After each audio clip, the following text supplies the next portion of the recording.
Hello guys, I am Dr. Akanksha, a OBGY resident doctor at AIIMS, and today I am going to talk about all about NEET UG, strategy of NEET UG कि आपकी strategy approach कैसे होनी चाहिए NEET UG के लिए।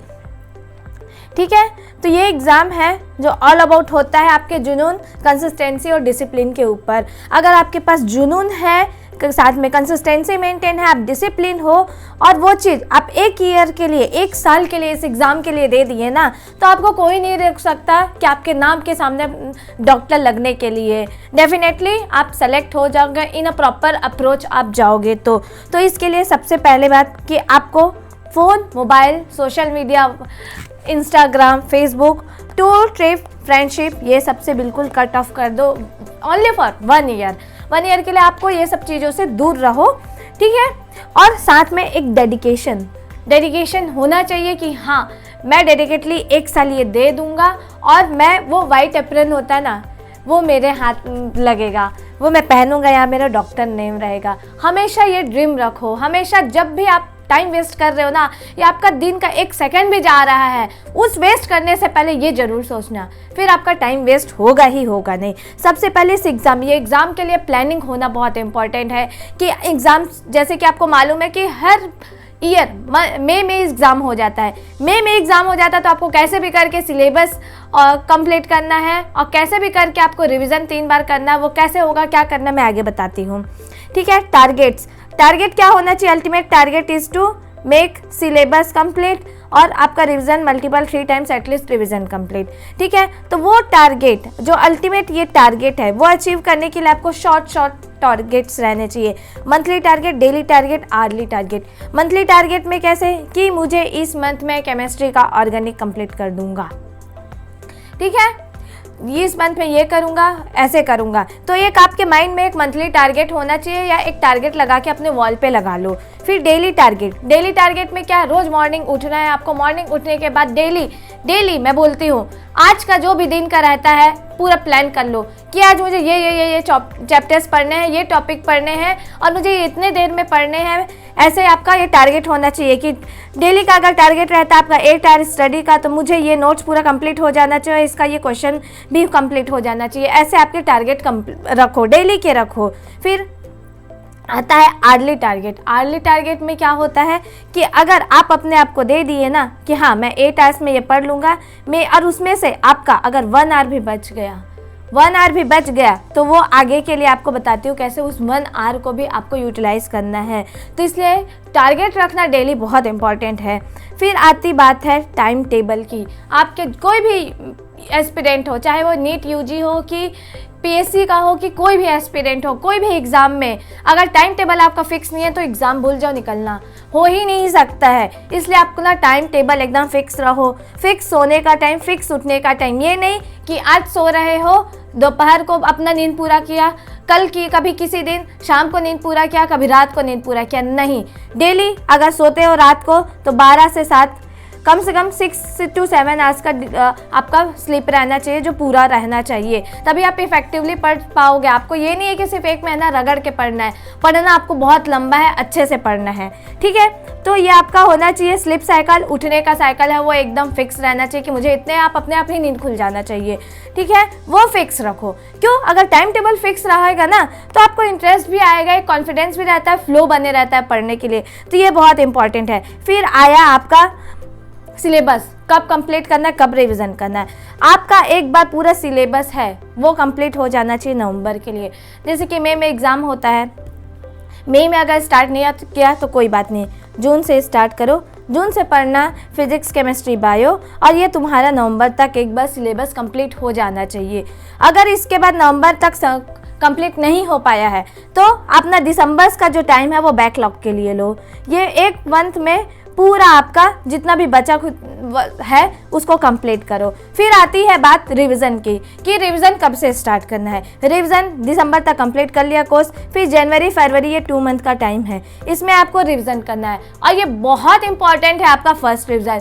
क्यों important है? यहीं से आपको ट्रायज करना है। ट्रायज कैसे करना है? उस समय हमें पता चल जाता है कि ये मेरा टॉपिक बहुत वीक है, इसमें मुझे मेहनत करने की ज़रूरत है, ये बहुत स्ट्रॉन्ग टॉपिक है, इसमें हो जाएगा मेरा। तो उस समय रिवीजन के समय आपका बहुत इंपॉर्टेंट होता है हाइलाइटर यूज़ करना, या तो वो टॉपिक का एक नोट्स बना लेना, या वहाँ पे कोई स्टिक नोट्स आता है आपका मार्कर, वो लगा लेना। कोई भी तरीके से हो, आपको पता होना चाहिए कि ये मेरे ये टॉपिक क्लियर पता रहना चाहिए कि ये मेरा वीक है, ये मेरा स्ट्रॉन्ग है।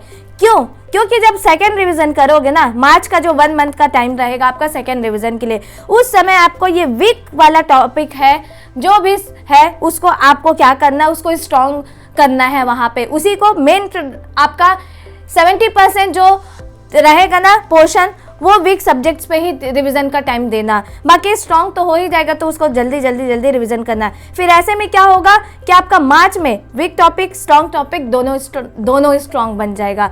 फिर आता है अप्रैल में ओवरऑल आपको क्या करना है, रिवाइज करना है। फिर रिवाइज करते हो तो इसमें मेनली क्या करना है, साथ में क्यू बैंक लगाना है और PYQ लगाना है। जितना क्वेश्चन प्रैक्टिस सॉल्व करोगे ना एग्जाम देने से पहले, उतना बूस्ट होगे, कॉन्फिडेंस एकदम आ जाएगा कि नहीं मेरा, और पता भी चल जाता है कि एनालाइज हो जाता है कि नहीं मैं नियर अबाउट दिस रैंक हूँ, मेरा इतना आ जाएगा। ठीक है, तो ये एग्ज़ाम तो आपको मालूम है कि ईयरली मई में होता है और लगभग 25 लाख स्टूडेंट्स हैं वह अपीयर होते हैं। तो इसके में सिलेक्शन रेट जान लो 1% ही सिलेक्शन रेट है, सिर्फ 1%। क्यों? क्योंकि मुश्किल से 20 से 30 हज़ार स्टूडेंट्स ही है वही जो सेलेक्ट हो पाते हैं। ठीक, तो आपको जब भी टाइम 1 मिनट भी या 1 सेकेंड भी वेस्ट कर रहे हो ना, तब उस समय अपने आप से पूछो कि मैं 1% में जा रहा हूँ कि 99% में जा रहा हूँ। बस वहीं पे ही आपको पता चल जाएगा। ठीक है, तो कभी टाइम वेस्ट ना करो, उस 1% हमेशा आने की कोशिश करो। फिर आती है बात मैम कोचिंग करें या नहीं करें। अगर फैसिलिटी है तो कोचिंग करो ही करो। कोचिंग करने से क्या होता है, आपको एक गाइडेंस मिल जाता है और क्या होता है, स्टडी मटेरियल प्रोवाइड हो जाता है। और ये गाइडेंस बहुत इंपॉर्टेंट होता है, टॉपिक्स को बहुत ईजी कर देता है। कोई भी टॉपिक्स है उसको गाइड कोई भी कर देता है, तो करो। अगर नहीं है फैसिलिटी तो यूट्यूब में वीडियोस या जहां आपको फ्री वीडियोस दिख रहे हैं वहां आप ले लेके हेल्प करके करो। ठीक है, फिर आती है बात कि मैम ऑफलाइन ले कि ऑनलाइन क्लासेस ले, कैसे कोचिंग ज्वाइन करे। तो बेटा जो डेडिकेटेड हो, जो सिंसियर हो, जिसे मालूम है कि हाँ मेरे से टाइम मैनेज हो पाएगा, मैं डेडिकेटली ये देख सकता हूँ, तो आप ज़रूर ऑनलाइन ही लो। क्यों? ऑनलाइन के बेनिफिट भी क्या होता है, ये लो कॉस्ट भी रहता है, टाइम बहुत सेव कर लेता है। आप इसको 2x स्पीड में भी ना वीडियोस है वो देख सकते हो, तो आपका टाइम बहुत सेव हो जाता है। और वो बचा टाइम है ना, वो आपको टाइम दे देता है सेल्फ स्टडी के लिए और क्वेश्चन बैंक सॉल्व करने के लिए। तो मुझे तो पर्सनली पूछोगे तो अभी सब चीज़ रिसोर्सेस आपको, इतना प्लेटफॉर्म आपके पास अवेलेबल है, तो इजीली ऑनलाइन अवेलेबल है, तो ऑनलाइन सोर्स ही लो। और जो उतना डेडिकेटेड नहीं है, जिसका सोने उठने का समय नहीं है, उसको लगता है कि एक पुश की ज़रूरत है ना, तो वैसे लोगों को के लिए है ऑफलाइन कोचिंग। लेकिन ऑफलाइन में यही होता है, daily 6 to 8 hour coaching class में आपका चले जाता है, 1 घंटा ब्रेक आने जाने में समय बर्बाद हो जाता है। तो इसमें ना मुझे लगता है सेल्फ स्टडी के लिए टाइम थोड़ा कम मिलता है। तो आपको आके इसमें सेल्फ स्टडी को बहुत अच्छे से करना पड़ेगा, तभी हो पाएगा। देन आती है बात रिवॉर्ड की, कि डेली का टारगेट रखेंगे, आर्ली रखेंगे। अगर उसमें से अगर हमारे पास 30 मिनट्स भी या 10 मिनट्स भी मिल जाता है तो अपने आप को थोड़ा टारगेट लो। वो क्यों? क्योंकि तुमने टारगेट अचीव कर लिया, तो अपने आप को रिवॉर्ड दो। वो कैसे देना, या तो अच्छा खा लो या तो थोड़ा सा 10 मिनट कुछ देखना है वो देख लो। ठीक है, फिर आती है बात पढ़ाई के समय फ़ोन है जो सबसे अल्टीमेट बिगेस्ट डिस्ट्रैक्शन है। फ़ोन को अपने आप से दूर रखो, या तो साइलेंट रखो पढ़ते समय, या तो स्विच ऑफ करो। घर वाले परेशान अगर होते हैं कि मैम स्विच ऑफ करने से मम्मी पापा परेशान, भाई पहले से बता दो ना कि मम्मी अभी मैं पढ़ा रहा हूँ, मेरे को बहुत ज़्यादा डिस्टर्बेंस होता है, आप प्लीज़ फ़ोन मत करना, या फ़ोन करोगे तो स्विच ऑफ रहेगा, तो समझ जाना कि मैं पढ़ाई कर रहा हूँ। क्यों? क्योंकि अगर एक पढ़ते समय अगर फ़ोन का एक बिप भी आवाज़ आ जाता है ना, आप एक मैसेज को देखते हो, वो एक मैसेज से कब आपका ना 1 मिनट का टाइम 30 मिनट्स में कन्वर्ट हो जाएगा ना, इधर उधर देखते टाइम पास करते वो पता नहीं चलता है। तो इसलिए बिल्कुल फ़ोन से दूर रहना है। सेल्फ स्टडी सबसे इम्पॉर्टेंट है। सेल्फ स्टडी हाँ गाइडेंस देता है कोचिंग, लेकिन जो सिलेक्शन कराता है वो कौन कराता है? आपका सेल्फ स्टडी कराता है। तो daily self study at least 6 to 7 hours का आपको करना ही करना है, टाइम अपने को देना ही देने हैं।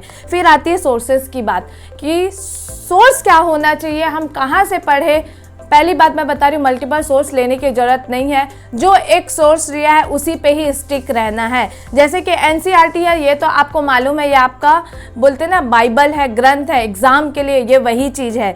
आपको NCERT is the your prime source, आपका प्राइम जो सोर्स होता है वो है एनसीईआरटी। देन साथ में स्टडी मटेरियल, ये कहाँ से आपको मिल जाता है, कोई भी कोचिंग इंस्टीट्यूट से आप जहाँ कोचिंग कर रहे हो वहाँ का स्टडी मटेरियल ले लो। उसमें ये स्टडी मटेरियल के ये बेनिफिट होता है कि उसमें नोट्स भी रहता है, उसमें क्वेश्चंस बैंक भी रहते हैं, तो आपका बहुत अच्छे से ये कंपाइल एक जगह ही मिल जाता है। और मल्टीपल सोर्स लेने की कोई ज़रूरत नहीं है, जो पढ़ो वही अच्छे से पढ़ो, अंत तक पढ़ो। सोर्स बिल्कुल चेंज नहीं करना है कि आज ये पढ़ लिया, एक महीने के लिए पढ़ लिया, फिर कोई और बोला अरे ये बुक से तो बहुत अच्छे से सिलेक्शन होता है, ये पढ़ ले। बिल्कुल ये गलती नहीं करना, जो भी पढ़ो अच्छे से पढ़ो, तुम्हारी उसी बुक से ही सिलेक्शन होगा। बिल्कुल डिस्ट्रैक्ट नहीं होना ये सब चीज़ों के लिए। फिर आता है आपका अप्रोच कैसा होना चाहिए। अप्रोच सबसे पहले बायोलॉजी बोलती हूँ ना, नीट यूजी में बाप होता है, बाप। क्यों बाप मैं बोलती हूँ, क्योंकि ये 50% वेटेज है वो कवर करता है।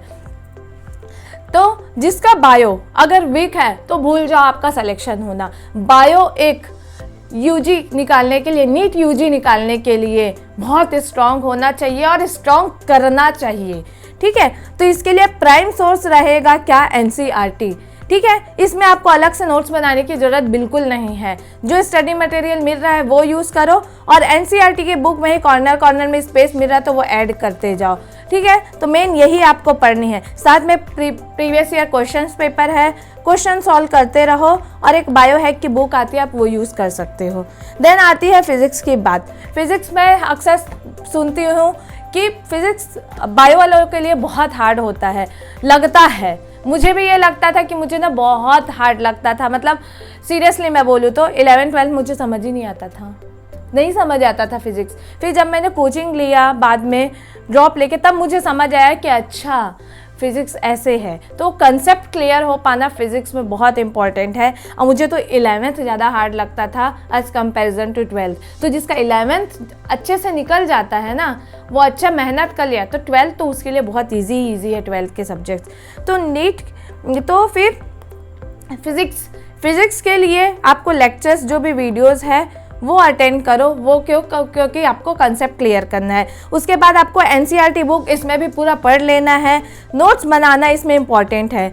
बायो में मैंने बोला था नोट्स बनाने की ज़रूरत नहीं है, लेकिन हाँ फिज़िक्स में आपको नोट्स बनाने की ज़रूरत है, इसमें आप नोट्स बनाओ और डेली क्वेश्चन सॉल्व करो। जो भी टॉपिक पढ़ा है, टॉपिक क्लियर करने के बाद डेली क्वेश्चन सॉल्व करने हैं। डेली फिज़िक्स के एटलीस्ट 50 क्वेश्चन सॉल्व करने हैं, आपको इतना अपना टाइम निकालना ही पड़ेगा। और better to have a formula notes, एक फार्मूला नोट्स बना लो जिसमें आपको पूरा फार्मूलाज रहेंगे जो आपको हेल्प करेंगे लास्ट में रिविज़न करने के लिए। बहुत सारे हार्ड सब टॉपिक्स होते हैं और साथ में लो स्कोरिंग होते हैं, तो उसको एवरेज रखो। हाँ, मैं एक ट्रिक बताती हूँ, जैसे कि सिलेक्शन होना है ना अगर यूजी के लिए, नीट यूजी के लिए, तो उसके लिए क्या करना है, तुम्हारे पास 3 सब्जेक्ट है, फिजिक्स, केमिस्ट्री और बायो। बायो स्ट्रांग तो है, ठीक है, केमिस्ट्री भी स्ट्रांग है, लेकिन अगर फिजिक्स स्ट्रांग नहीं है ना, तो उस सब्जेक्ट को आप एवरेज से थोड़ा ऊपर रखो और बायो को इतना स्ट्रांग कर लो कि आपके क्वेश्चंस जो होते हैं ना 360 मार्क्स के 350 तक तो आपके ही ये रहेंगे और किसी के पास नहीं जाएंगे। वैसे केमिस्ट्री के, क्योंकि ये दोनों ना बहुत स्कोरिंग सब्जेक्ट्स होते हैं, तो आप आराम से वो दोनों, अगर आपका दोनों स्ट्रांग है, बहुत स्ट्रांग है, तो आराम से यूजी निकाल सकते हो अगर फिजिक्स को अबोव एवरेज रख के, ठीक है। ऐसे वाइस वर्सा है बाकियों में, लेकिन आपका बायो स्ट्रांग होना चाहिए। फिर आता है केमिस्ट्री की बात। केमिस्ट्री में भी एक एनसीईआरटी है जो आपका जो मेन आपका सोच रहेगा, इसमें भी आप नोट्स बनाओ, साथ में जो स्टडी मटेरियल मिला है वो करो, ठीक है। तो इस तरीके से इसमें करना है। इसमें आप केम हैक करके बुक आता है वो यूज़ करते हो, डेली क्वेश्चन सॉल्व करना है। फिर आती है बैकलॉग। हमारा डेली का टारगेट रहता है, कभी कभी हमारा बैकलॉग रह जाता है, वो टॉपिक इनकम्प्लीट रह जाता है, छूट जाता है, तो उसके लिए क्या करना है आपको ना, डेली का जो 1 आवर एटलीस्ट 30 to 60 मिनट्स उस बैकलॉग को ना कंप्लीट करने के लिए निकाल लो। तो फिर आपका जो है अच्छा लगेगा आपको खुद कि हाँ मेरा ये चीज़ें कंप्लीट हो रही है। क्योंकि ना अगर टॉपिक्स कंप्लीट नहीं होती ना तो बहुत एंग्जाइटी लगता है, अधूरा सापन लगता है। मुझे तो ये लगता था, आपको भी वो लगता होगा। तो उसके लिए मैंने यही करती थी कि डेली का कुछ टाइम निकाल लेती थी, 30 मिनट्स या 60 मिनट्स। मैं उसी टाइम पे ही फिर अपना प्रीवियस जो भी बैकलॉग है उसको कंप्लीट करती थी। थी। फिर आता है टेस्ट। टेस्ट भी मैं बोलूँगी कि वीकली जो टेस्ट आता है आपके कोचिंग में हो रहा वो रखो, वो पूरा टेस्ट देना है। मंथली टेस्ट दो, ग्रैंड टेस्ट दो। टेस्ट जब भी देते हो क्वेश्चन 3 टाइप के रहते हैं। एक तो होता है क्वेश्चन नहीं आता है, नहीं आता है मतलब उस टॉपिक को पढ़ा ही नहीं है, तो सिंपल है, उस टॉपिक को आके पढ़ लो। एक होता है कि पढ़ा तो है लेकिन इसमें बहुत कंफ्यूजन हो रहा है, फिर आओ उसको क्लियर करो। फिर एक होता है कि मैम पूरा आता था, बहुत अच्छा था, बस थोड़ा सिली मिस्टेक हो गया, तो नेक्स्ट टाइम से अवेयर रहो अपने सिली मिस्टेक से। टेस्ट देना ही चाहिए और हर टेस्ट ऐसे देना चाहिए कि ये मेरा नीट यूजी का एग्ज़ाम है।